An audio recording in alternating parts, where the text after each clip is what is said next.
Happy Monday, people. It's a bit late in the day, but I thought I'd share with you a little Monday motivation. Better late than never, I suppose. So I'm just going to share with you a little quote by a chap called Criss Kami Killosophy, and I will just share with you my little take on it. So here we go. So it is easier for one to take risks and to share his dreams with a mindset that he has nothing to lose. In this lies the immense passion, the great advantage of avoiding a materialistic, pleasure-filled way of life. I'll read that again. It is easier for one to take risks and to chase his dreams with a mindset that he has nothing to lose. In this lies the immense passion, the great advantage of avoiding a materialistic, pleasure-filled way of life.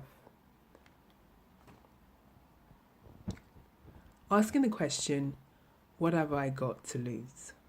Or perhaps, what's the worst thing that could possibly happen?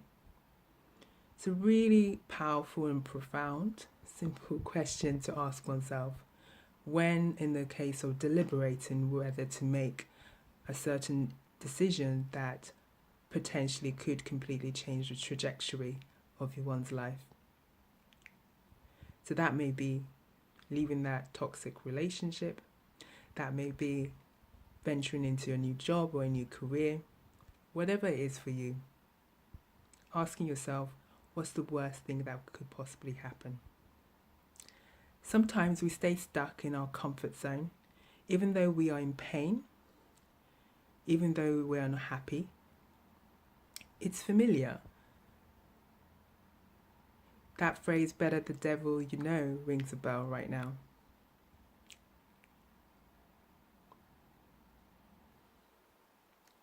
So how do you manage that situation? What should one explore during that situation?